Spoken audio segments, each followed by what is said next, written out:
As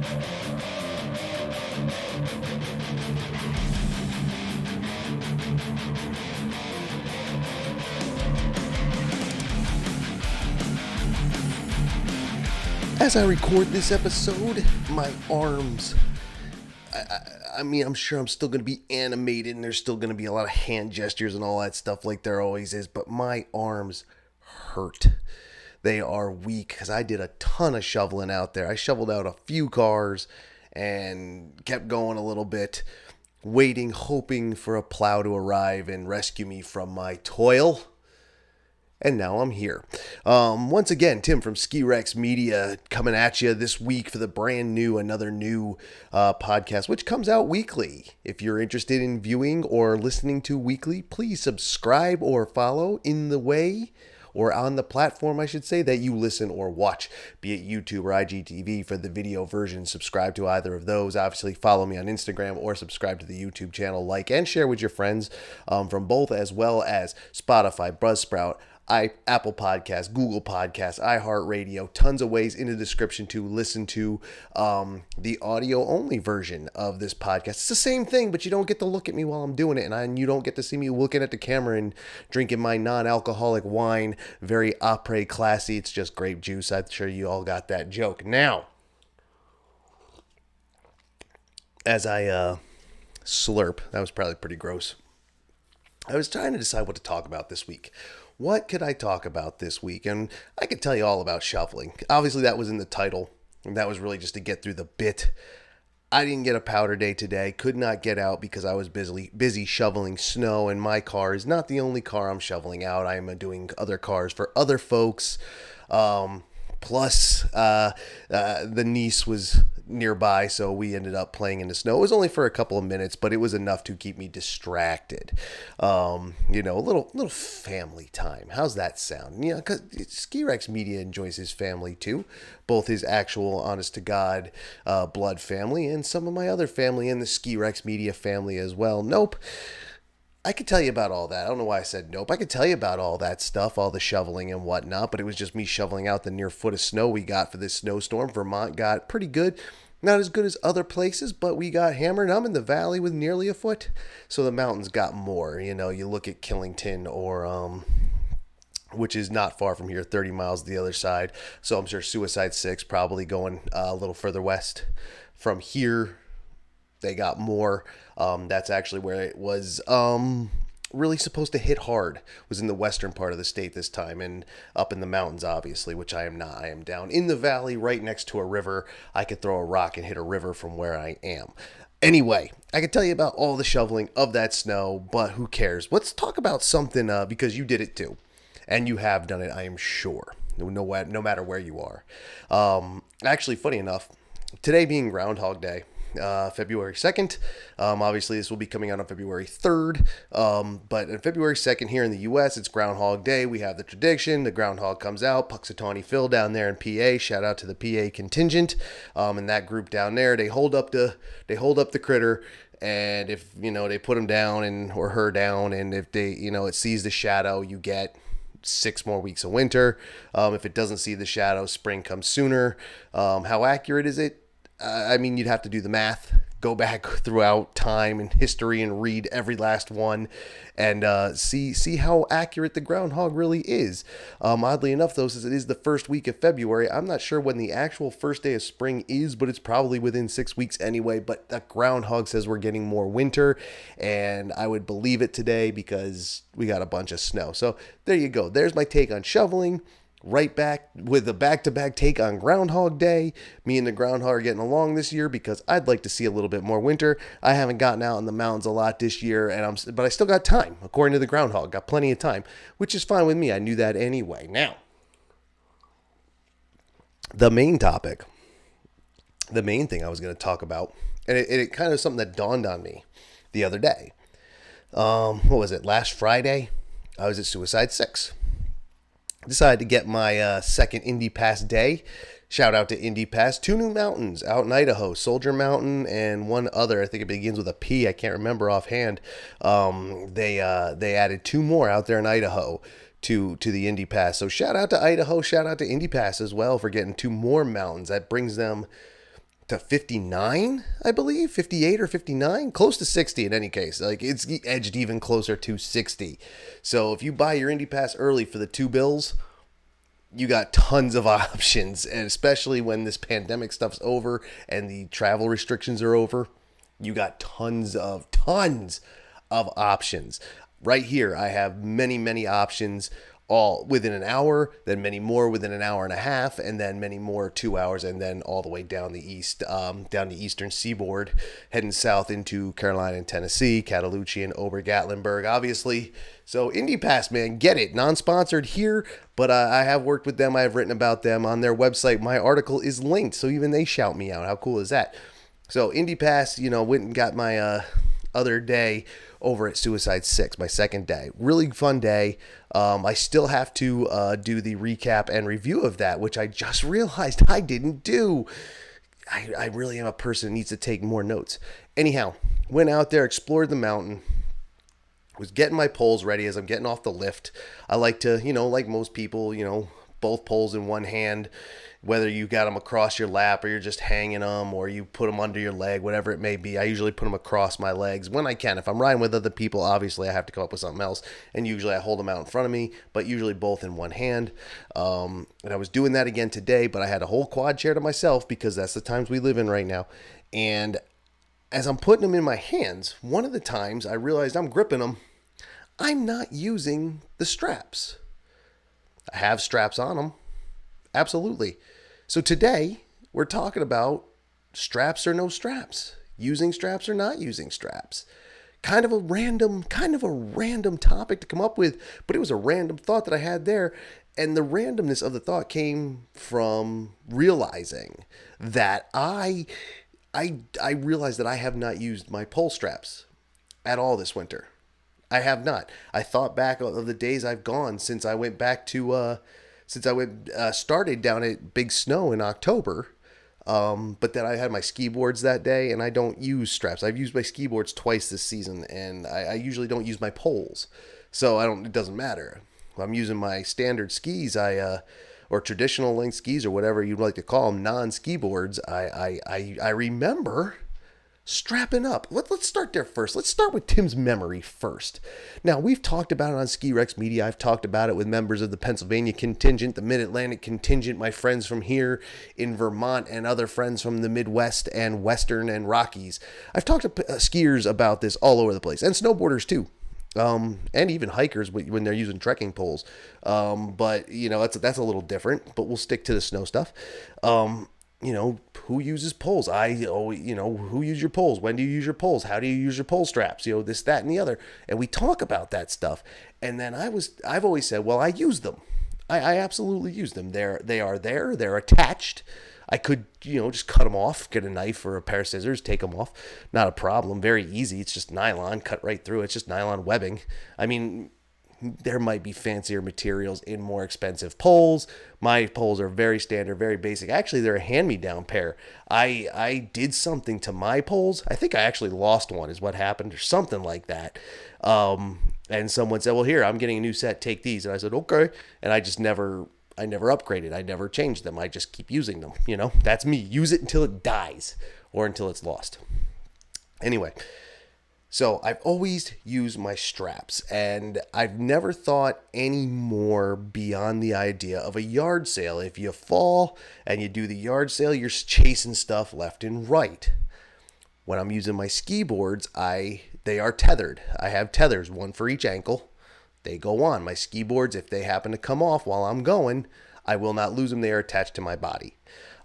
Which may be a positive or negative dependent on the reason why they came off. And then what happens when. If I fall bad enough, having those things whip around my legs might not be a good thing. But I wear a helmet now. That might help. Anyway, I always use them thinking about that and never thinking further beyond that. That idea of, making sure they don't go flying off, not just to where I can't find them, but if I fall on a busy day and there's people nearby, what if one shoots out and gets caught between someone's legs, takes them down, or hits them, or, what causes someone else a problem? Or I just lose them. I lose it, spill down, and then poles are off in the woods and off down the hill, and who the hell knows where they ended up, right? Right.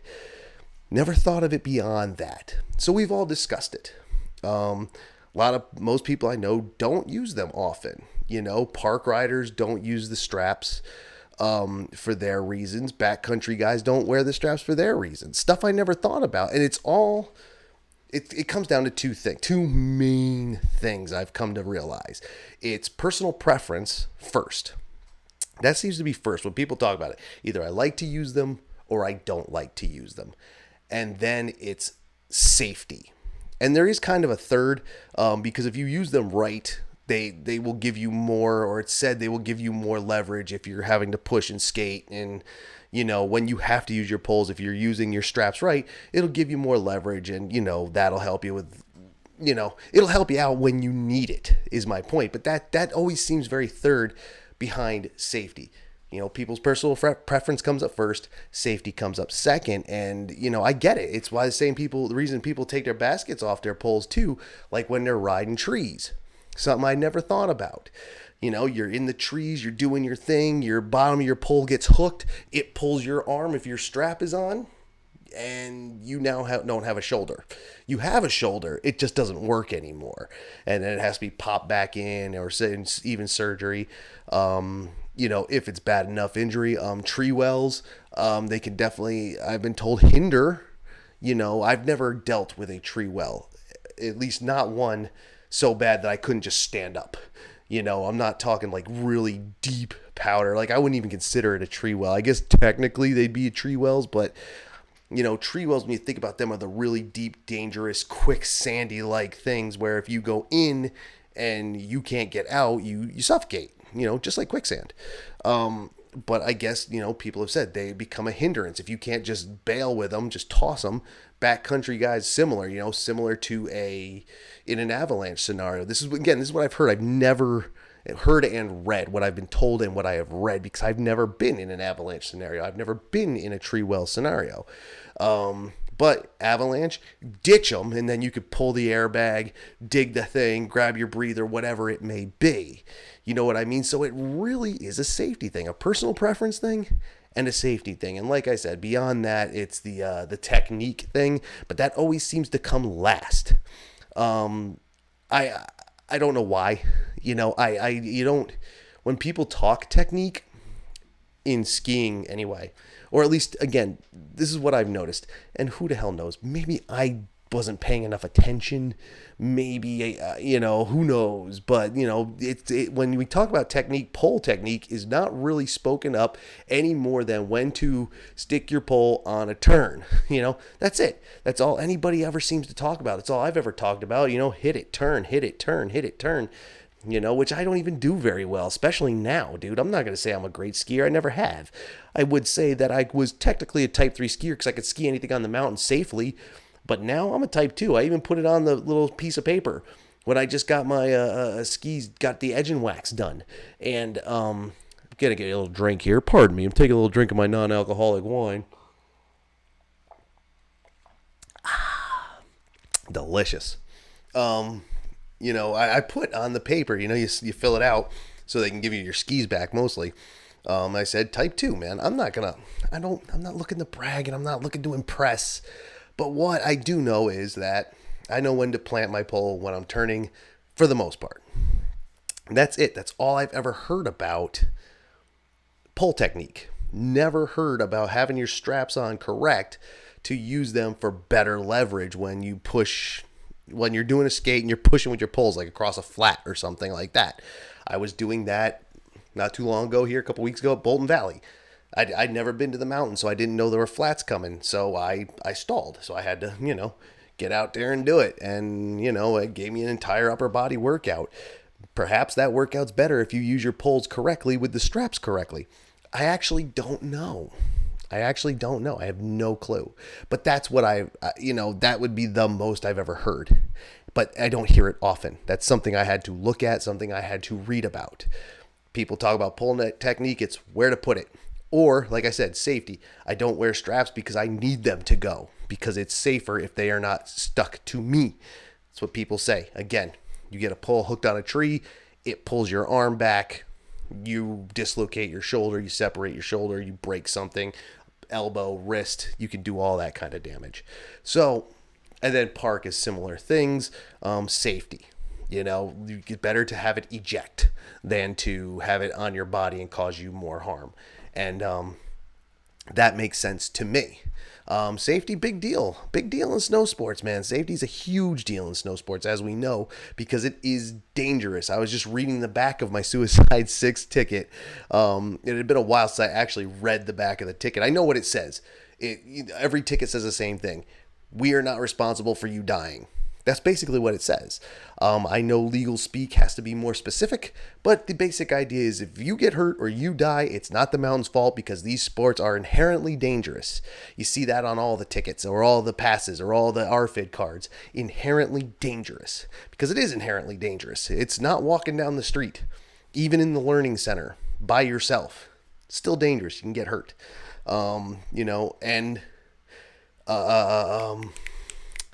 But yeah, it is a dangerous sport, and sometimes safety. That's what I was talking about. Sorry about that, everyone. I got a little flustered there, but that happens. Feeling a little goofy today. If you are subscribed on my Instagram, you saw the reel that I put up, a little 15-second video where I was feeling really goofy and squirrely about today's powder day, which, like I said, I was just shoveling in. But safety is a big thing, and when it comes to the pole strap, that's what I hear probably the second most. Definitely personal preference is what you hear about the most because most people just throw it out there. I use my straps. I don't use my straps. And that's usually the end of the conversation. I remember using my straps all the time. And this year I have not done it. And I don't know if it's because I have been talking about, since probably last season and this season, talking about people who use their straps or don't use their straps or cut them off. Or if you have a pair where you can remove them. Some poles, they are set up so you can just pull them off. Whether you need a screwdriver to do it or it just has like a release, like a breakaway or something, is dependent on the manufacturer you choose. But some people take them off. Some people leave them on. And like I said, I was like, I leave mine on. I use them all the time. Haven't used them once. Have not used them once. And the thing is I'm fine with that. Like, even when I fell at Bolton Valley, man, my poles didn't go flying. I mean, it was a powdery day that day, too. So if I did drop one, it was just going to sink in, and I just got to pull it out. It's not going anywhere. Unless I go, really flailing, send it off into space somewhere. That could happen. Yeah, I've seen stuff like that happen. Happened to a friend of mine once, actually. It happened. And, yeah, we had to clean up his skis, his poles, his hat, a couple other things. It was a pretty good yard sale, I'm not going to lie. So, poles. What do I suggest? Again, I stick with personal preference. But with that, make sure you know. Like if you're going into the park or if you're going into the backcountry, if you're going into the trees, check out. Just do a little research. Because I'm not going to tell you which is right. Because I have not experienced the con. If you look up the pros and cons of using pole straps, look up the pros and cons, and then tailor what you do to, what you are doing. If you hit trees all the time, maybe it's better to not use the poles and, read about that and see if you agree. Or if you out and out disagree and say, no, that's not even a thing. That's cool too. I'm not professional. I've never claimed to be. And I'm not going to claim to know what I'm talking about when it comes to the pole straps because I never thought about it until like the last couple of days. So do what you want. Read into it though. Always good to do research. Always good to educate yourself. Mind is a terrible thing to waste. We know that.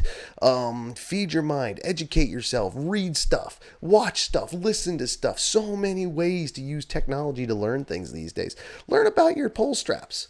There's more going on there than just a piece of nylon hanging off your pole that you flip around your wrist. So much more going on. Check that out. Decide what you want to do. Let me know what you do. Let me know what you think is best. Let me know what you know if you are a pro. If you are watching this and you literally are a pro and this is when to do it, this is when to not, and this is what I would suggest because I do know what I'm talking about. If that's you saying that, let me know, and you can do so in the comments here. You can do so on comments on Facebook and Instagram and Twitter. The social media accounts follow Ski Rex Media. You can go to the website skirexmedia.com. There is the email link there, which is also in the description. There's also a contact form. Yes, kids, when I start talking about this stuff, it's clearly the end of the episode, and I got a lot more time out of pole straps than I realized. And when I'm saying pole straps, I'm not talking about stripper poles, kids. Let's keep it clean.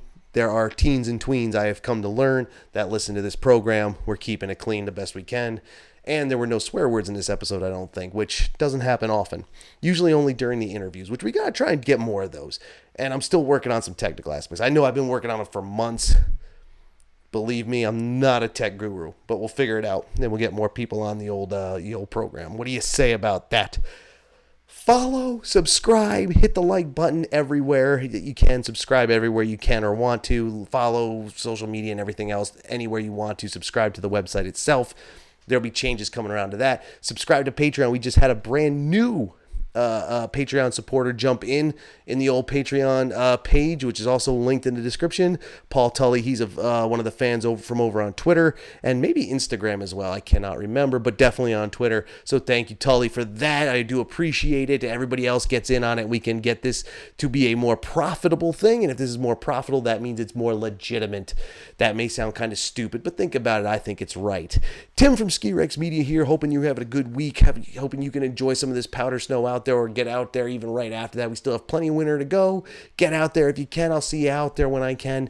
And have a good day, good evening, good morning, depending on when you listen to this, and a good rest of your week. And happy Wednesday, happy hump day, because that's when this comes out, in Wednesday mornings. So I will see you out there. Kids, have a good one. I hope you enjoyed it. Remember, like, subscribe, follow, and share it with your friends. Tell your friends. That's the best way to grow anything. Word of mouth. Thanks, everybody. Enjoy those days out there on those skis, snowboards, or whatever snow sport you participate in. I will see you out there later.